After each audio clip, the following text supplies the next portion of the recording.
Yes, so I want us to move into something very critical where then we will get into an aspect that reiterate the importance for our people to get involved with the draft.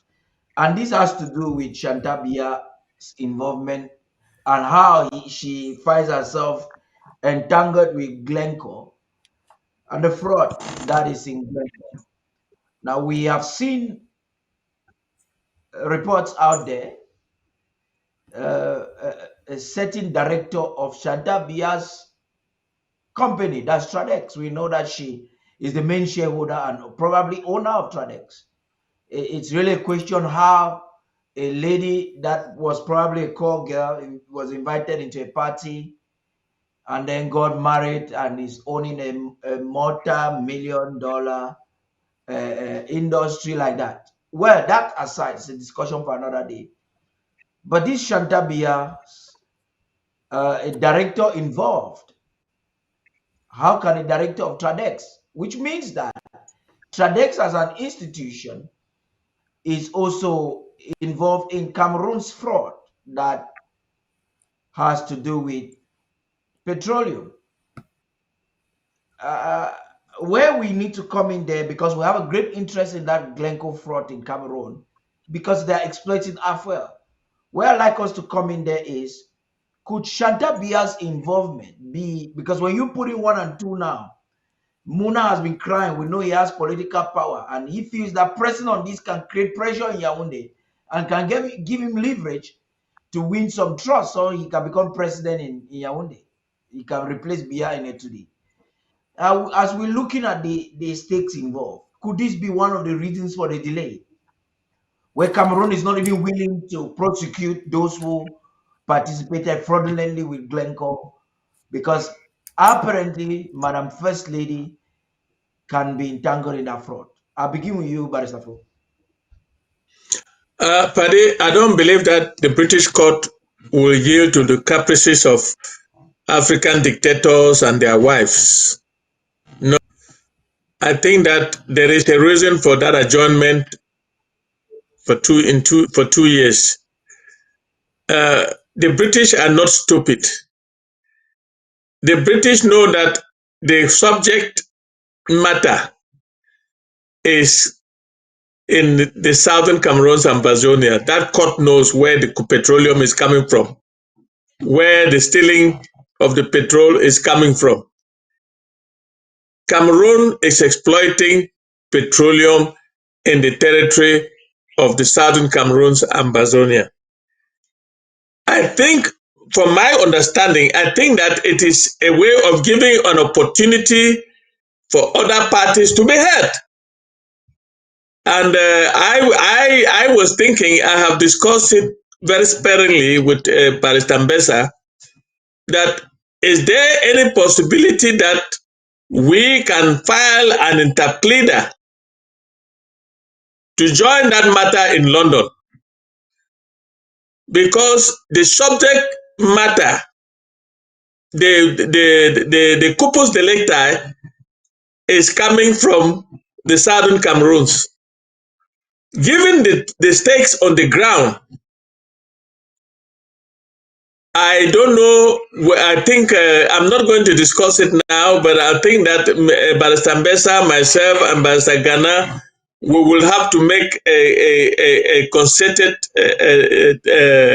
decision to see how we can join that Glencore matter, because we cannot just let it fly.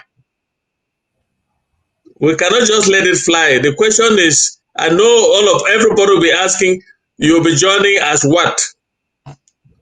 Because we are not yet a country. But the people of Ndian own that land. Yeah, by law. What royalty? By law. Yes. What royalty has the public paid to the people of Ndian for exploiting petroleum on their territory? Therefore, we can use the people of Ndian to file an interpleader to say that oil that we are talking is being exploited for so many years, and not a single penny of royalty has been paid to the natives of that place. and file that You with the see, court so that the court can hear. I want us to focus on Chantal Biya's implication because that's what to me Yes, makes the I news am right now. coming. I am coming. Yeah. I am coming.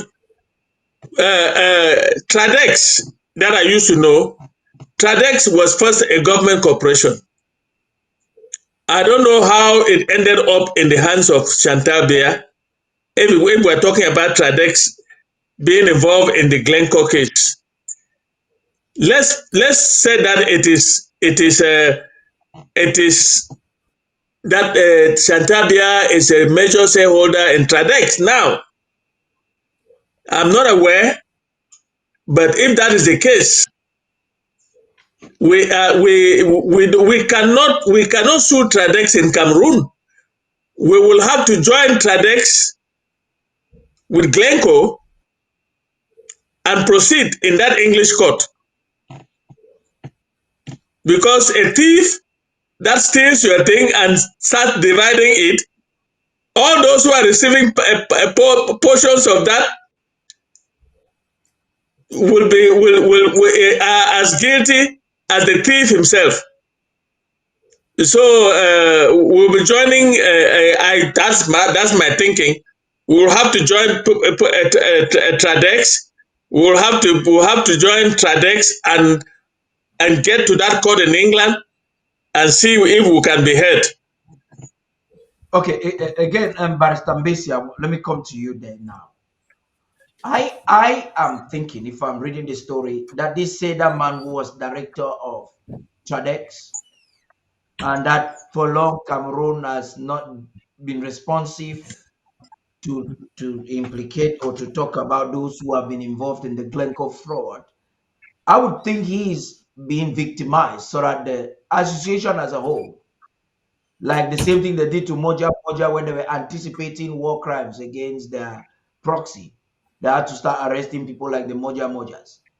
I would think that the director that has recently been indicted is a victim of circumstance or that was dismissed and currently being apportioned with some blames is a victim to cover up the real person that should be held responsible. And I would think Chantal Biya owner is directly implicated by Stambisia, please. I think we have a different reading of the thing. I think most of us misunderstand what it's all about. You see, the guy you're talking about, Tradex, prior to becoming the Director General of Tradex, that guy was the commercial manager of SNH. SNH is a government corporation. To be the commercial manager of SNH was so strategic. It is so important. And if he moved from there to Tradex, it is more important than being the commercial manager of Sonara, of SNH. But to make a long story short, Tradex is dealing with the exportation of gas and oil. Sonara is producing the gas and oil. SNH is dealing with the commercialization of gas and oil, which according to Mr. Fu and which is right, all come from India. But that's not the important thing. The important thing is Tradex, Sonara, SNH, everybody dealing with gas sales in Cameroon. Everything ends up at the presidency. Everything ends up at the presidency. The shareholders of Tradex in the majority are Cameroonians. Let us put it like that. And the bulk of them are in the presidency. I look at the whole presidential palace and the institution. By my own description, it's a family club. Whether it is Chantal Biya, Blenda Biya, Ayolo, Ngongo, or whoever at the presidency, it's a private club of family members, of in-laws, and so on and so forth. That's what it is. That's what it is. It is difficult to break through that cord, at least in the present day today, Cameroon. As we speak, I've said it in the other presentation before. As we speak, All the money that comes from oil deals, be it from Sonora, be it from SNH, be it from Tradex, all the monies are not, only the president knows officially. Everything that is related to the presidency. The part that is sent to the budget is authorized by the president. What is not sent into the budget, the president does not explain what he does with it. That's why you find people who don't work in the presidency, but they're part of the presidency, they blender. They fly in private jets. What's their job description? Nothing. So the Chantal Biya is so entangled by virtue of being the presidency. And I doubt how many of us sit here and think that Chantal Biya does not control the presidency, the chunk of it, especially in the alien age of Mr. Paul Biya. The president is under the control, in the present contemplation, under Chantal Biya.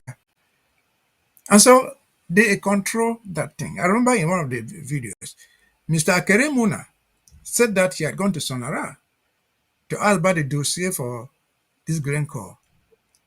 And he was told that everything had been transferred to the presidency. So there's no access to it to the presidency. What you expect from a London court, I'm sure most people are mistaken. The London court is not coming to prosecute Paul Biya, it's not coming to prosecute you or me. If they found out where the people who took the money, do that. They So who are don't they have going to to be arrest prosecuting? The London Con is prosecuting Glencore. prosecutors. All what they did, now, Glencore, yeah, they not prepared to them. Akerimona has gone the extra mile to compile a dossier and give to the highest court there in Cameroon. Yeah. Investigate and prosecute these people. They will not do it until the presidency authorizes them. Even if it authorizes them, they will not prosecute them until the court put their barrier from the presidency to indict anybody. That's why I've said corruption is in the eyes of the person. What you and me consider as corruption, in the eye of Yaoundé, they don't think it is. What London, in fact, they are prosecuting Glencore in London and us. Not because they broke So Cameroon, they are if I prosecuting understand your them. implication, if I understand what you're explaining, Barrister Mbeseha, there are two things you've said there very of great importance. Chantal Biya is implicated because of a vital role from the presidency. That's in the Unity Palace Sure. in the 2D. Yes, yes. She's also implicated as a stakeholder or probable owner of TADEX. Now, Sure. the second aspect, which is of vital concern, is you're saying that the court is prosecuting Glencore. So are we saying that individuals that are linked either directly with Glencore as Glencore staff or indirectly from Tradex will not be or judged as individuals? Hold on. Let me try. That's what I was trying to explain. Because Glencore Yeah. corruption did not only end in Cameroon, it extended to the other African countries. And I was trying to explain that the prosecution of Glencore in London and in the US is on the fact that they violated British law, which says companies shall not operate, shall not give bribe, shall not corrupt. Yeah. American law says any country registered in the United States be corruption free. They confess to doing this thing abroad, violating American law in the case of the United States, violating British law. If they were to come and prosecute the individuals in those different countries, they will come and prosecute maybe the director of SNH. And of course, the director of whoever was in charge in Gabon, in the center, in the Congo, in Nigeria, where it worked. Those individuals in countries, depending on that country, before the Yeah, you and that's fly what I into wanted London, to hear. Your network is really not at its best, and I want you to work on it while Barrister Fu speaks, so that we can get into the newsroom and take a particular report that is of critical importance to prosecute the conversation.